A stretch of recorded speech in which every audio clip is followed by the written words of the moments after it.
చేసేది అక్కడ వెనకాల ఉండేవాడు బలవంతుడే అక్కడ చేయగలుగుతాడు అనమాట.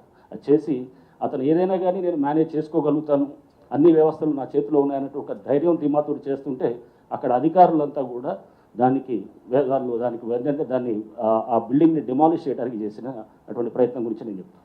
సేమ్ అట్లానే అక్కడ అమీన్పూర్లో మీరు చూస్తే ఇంకా అక్కడ కూడా చాలా విల్లాస్ కూడా మనం డిమాలిష్ చేసాం. విల్లాస్ డిమాలిష్ చేసినప్పుడు ఆ విల్లాస్ డిమాలిషన్లో వచ్చినటువంటిది కూడా మనం చూస్తే కనుక అక్కడ ఆల్రెడీ పంచాయత్ సెక్రటరీ అతను సస్పెండ్ అయ్యాడు, ఒక ఆర్ఐ కూడా సస్పెండ్ అయ్యాడు. ఎందుకంటే అవన్నీ కూడా గవర్నమెంట్ ల్యాండ్లో పర్మిషన్స్ ఇచ్చినారని చెప్పేసి కూడా సస్పెండ్ అయ్యాడు. సస్పెండ్ అయిన తర్వాత రిజిస్ట్రేషన్ కూడా ఆపాలని చెప్పి కలెక్టర్ రాస్తే రిజిస్ట్రేషన్స్ కూడా ఆపేశారు. ఆ బిల్డర్ అక్కడ ఉన్నటువంటి అతను మాధవ్ రెడ్డి ఏదో ఉన్నది, అతను ఇంకో కోటేశ్వరరావు అని చెప్పేసి వాళ్ళు కొంతమంది వీళ్ళ వెనకాల అక్కడ లోకల్గా అక్కడ ఉన్నటువంటి ఒక పొలిటికల్గా ఉండే అతను వీళ్ళందరూ కలిసి మళ్ళీ కోర్టుకు వెళ్ళి రిజిస్ట్రేషన్స్ని అది వెంటనే మళ్ళీ చేసేటట్టు చేస్తే ఒకవేళ రిజిస్ట్రేషన్ ఉంటే కనుక బహుశా కొంత ఆగుండేదేమో, అంటే తెలిసేది పబ్లిక్కి. బట్ ఆ రిజిస్ట్రేషన్స్ చేయాలనేటటువంటి విధంగా వాళ్ళు మళ్ళీ ఒక ఆర్డర్ తీసుకొని రావడంతో కొంత అక్కడ రిజిస్ట్రేషన్లో జరగటం. మేము డిమాలిష్ చేసే ముందు కూడా అక్కడ ఒక జస్ట్ హార్డ్లీ ఒక 1 month ముందో లేకపోతే ఒక లాస్ట్ ఒక 1-2 months ముందు కూడా వాళ్ళు గృహప్రవేశం చేసిన సందర్భాలు కూడా చూసాము. అంటే డ్యూ డెలిజెన్స్ అక్కడ ఆల్రెడీ పంచాయత్ ఆఫీస్కి వెళ్ళి నేను వాళ్ళతో మాట్లాడాను, వాళ్ళందరూ కూడా మా ఆఫీస్కి వచ్చారు. ఎవరైతే కనుక నష్టపోయిన వాళ్ళు ఉన్నారో వాళ్ళు వచ్చినప్పుడు వాళ్ళు చెప్పింది కూడా విని ఆశ్చర్యపోయాను. అంటే వాళ్ళు అమాయకంగా వాళ్ళు ఏంటంటే అక్కడ ఎటువంటి డ్యూ డెలిజెన్స్ చేయట్లేదు. ఒక పంచాయత్ ఆఫీస్కి వెళ్ళి కనుక్కుంటే తెలిసిపోతుంది.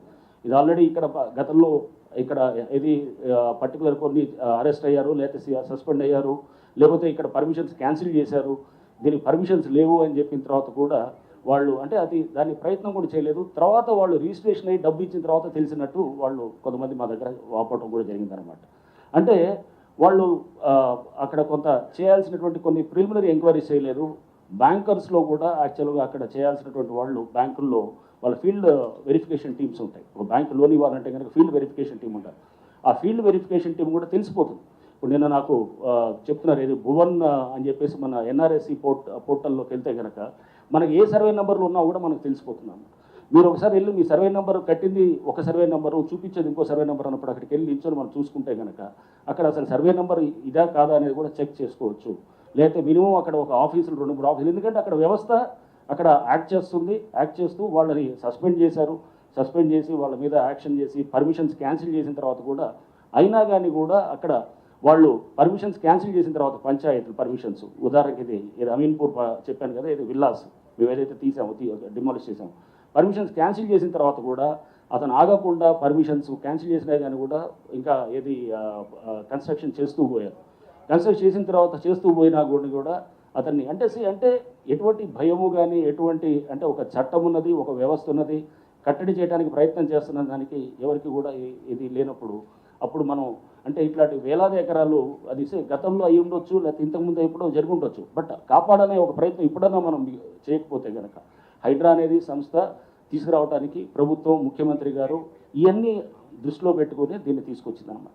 సో అందుకోసం హైడ్రా బాధితులు అని వీళ్ళు అంటే కనుక హైడ్రా బాధితులు కాదు. మనం ఒకవేళ కనుక ఇవన్నీ చేయకపోతే కనుక సైలెంట్గా ఉన్న సిటీలో ఉన్న 1 కోటి మంది పైన వాళ్ళు రేపు మనం ఇదంతా వర్షం పడితే కనుక మొత్తం మనం అంతా మునిగిపోయేది వీళ్ళు బాధితులు అవుతారు. సో వర్షాలు పడితే కనుక మునిగిపోయేది వీళ్ళు, లేకపోతే ట్రాఫిక్ రద్దీ అయితే కనుక సైలెంట్గా భరించుకుంటూ వాళ్ళు గంటలు ట్రాఫిక్లో ఉండి ఇది ఇంతేలే అనుకొని మనం అనుకుంటూ పోయేటటువంటి వీళ్ళు బాధితులు అనమాట. సో మనం కొంతమందిని వాళ్ళు ఎందుకంటే దీంట్లో తప్పకుండా వాళ్ళు చేయాల్సిన డ్యూ డెలిజెన్స్ చేయలేదు కాబట్టి వాళ్ళని అంటే మేము వాళ్ళని తప్పట్టట్లేదు. అక్కడ చేసినటువంటి ఆ బిల్డరు వాళ్ళ మీద కూడా క్రిమినల్ కేసులు పెట్టడం జరుగుతుంది. ఆల్రెడీ కొన్ని చోట్ల చేసాము, ఇంకా కొంత చేరిగే వాటిలో చేస్తున్నాం. అంటే ఇన్ఫర్మేషన్ అన్నీ కూడా తీసుకొని చేస్తూ దీంట్లో అంటే దయచేసి ఇది హైడ్రా దీని మీద వ్యతిరేకత అంటే దీన్ని కూడా చూపించేటప్పుడు అది ఓన్లీ కొంతమంది వాళ్ళ వెస్టర్న్ ఇంట్రెస్ట్లు సూట్ చేయడానికి కోసం చేస్తున్నారు.